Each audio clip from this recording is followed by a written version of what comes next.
Hello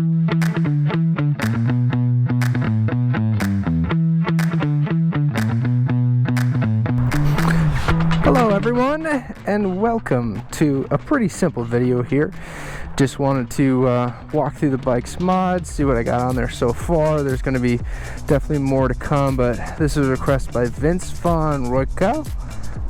Sorry Vince, I probably butchered your name there, but yeah, let's just take a look around the bike, see what I've done so far, maybe what some plans are, give you some hints, tips, tricks, and what I've done so far and what's coming up next. So let's start with the bar setup and kind of the front end, and then essentially move our way back.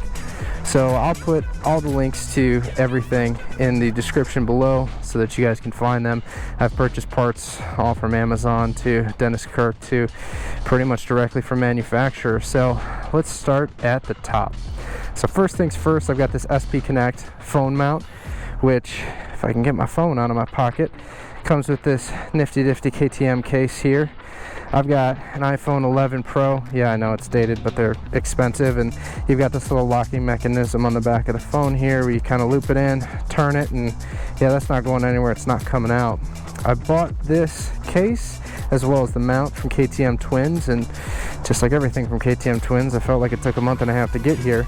But one tip on these is make sure you purchase like the rubbery mount thing attachment there, because on I think iPhone 10s and up, since they've got image stabilization built into these cameras, you just traditionally mounted it to, I mean, directly a metal on metal kind of piece here, and it destroyed this camera. So now whenever I try to take pictures, the image is really shaky, and I had to end up purchasing this piece here for I think an extra 30 or 40 bucks. But in all honesty, it's super clean, it's nice, you know, it's better than a lot of the other mounts that I've used before besides that factor there, but hey, live with it. So also on the bars here, starting on this side, so I've got the Zeta handguards in orange that I found on Amazon, as well as the black with the turn signals in the Zeta handguards here. So they're the orange bark busters with one of the U mounts from Zeta. The kit for the bark busters itself doesn't come with the U mount, it comes with a straight piece, and you got to get the adjustment kind of type there. So that's also in the description, but I think the turn signals turned out really well. Here, let's give it a shot. So there's the left, and then if we go over to the other side, I think it looks really well. Yeah, so altogether that was pretty much all on Amazon, and wiring it together was sort of a pain, because I actually just essentially cut off the factory turn signals and had to splice into those wires there. But I found these really cool sort of pre-built tubes with solder on the inside, as well as a waterproof sort of seal on them, and all you did was slip them through, mated the wires and heated it up. Worked perfectly, haven't had any issues just yet. But the one thing I did have to do to get those factory handguards off is, I don't know how well you can see this, I had to end up, you know, cutting a bunch off of that factory plastic piece. Otherwise I would have had to, you know, replace the bolt here or find spacers for it, and it was just becoming a nightmare. So I figured just take a Dremel, cut it all off, and there you go.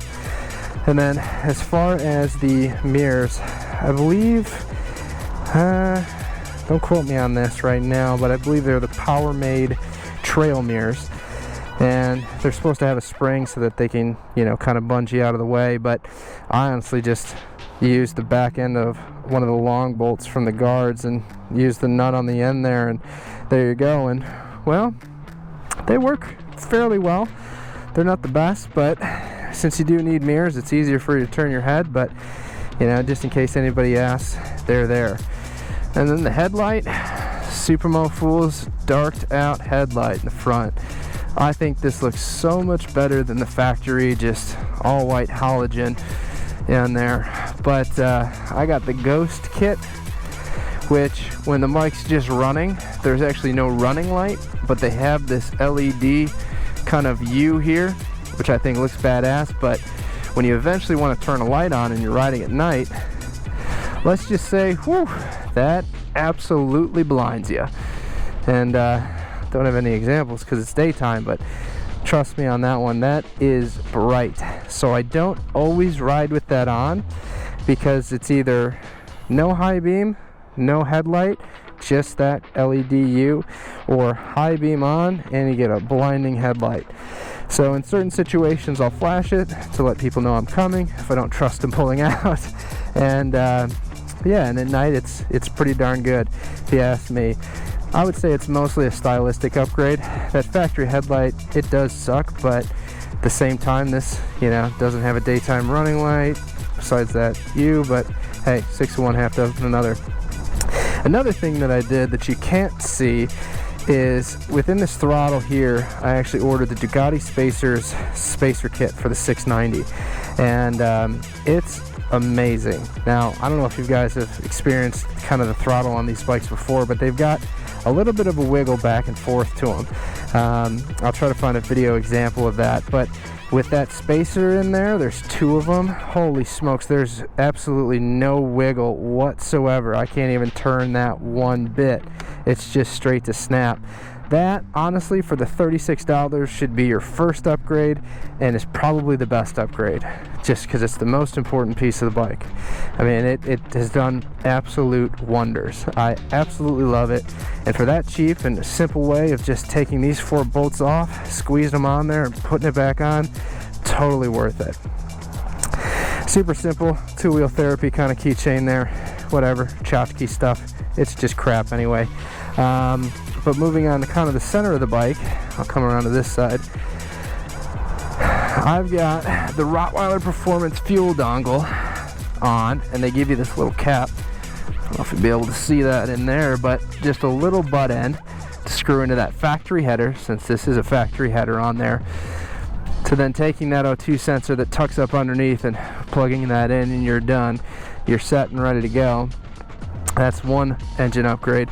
Second engine upgrade, which if you guys have watched my previous set of videos and episodes, there was a power commander on this bike. It faulted totally. I mean, the power commander itself just took a on me and bike wouldn't run, so it currently doesn't have a power commander on it, but I've got a new one sitting on my desk with a tune ready to go. I just got to put it all back together and I'll make another video, but in the future I will have a power commander on this bike. Next noticeable upgrade is a P3 carbon shield for that header. Now, I notice everybody does the kind of shorter ones, you know, and they run that from Tecmo or something along those lines, but since I'm keeping the factory header and I already cut into it, I figure why not? It's a straight pipe anyway. In the future I may upgrade to the Tecmo, but for right now this P3 guard is absolutely awesome. I remember right about here you've got 2 bars on that factory header, and I would always get my pants stuck between those 2 bars and that factory metal piece, and it would burn the crap out of my pants. So this entire guard, I think, not only looks good, but it works really, really well. Then down here for my shifter, I've just got a simple hammerhead shifter from Rottweiler Performance on there. Stylistic upgrade. These transmissions are kind of a little weird when you're not on it, so it's always nice to have a little bit of adjustability, and heck, I think it looks good. And then as we move essentially towards the back of the bike, got some simple stand bobbins on the bottom. Those are just orange KTM ones, but I think the piece de resistance is this FMF 4.1 factory edition exhaust.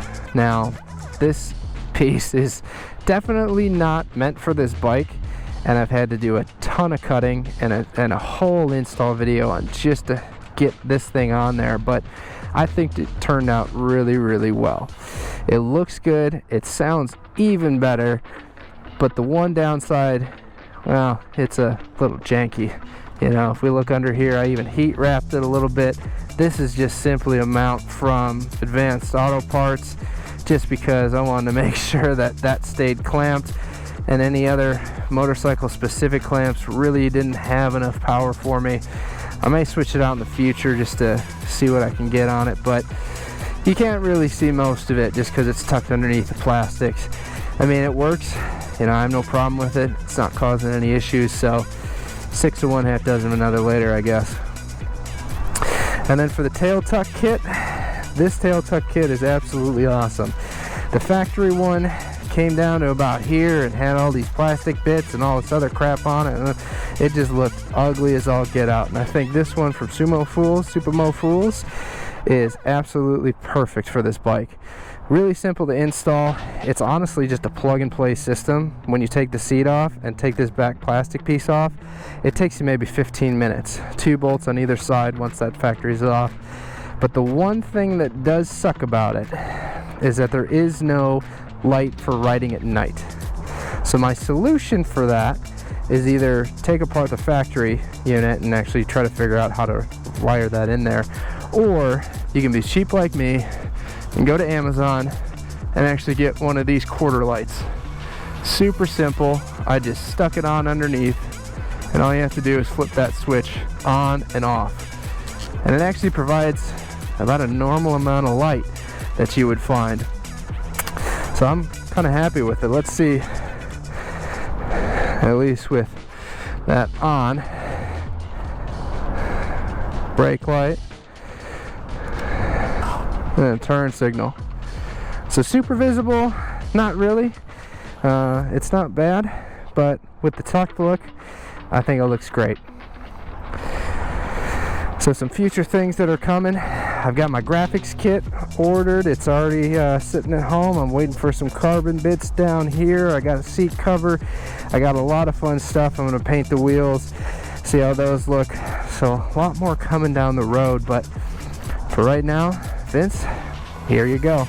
I'll put links to everything you see on this bike in the description below, so you guys can check it out for yourself, maybe order some parts, and kind of get a good idea of essentially what I'm running in my setup. So I would say until next time, happy riding.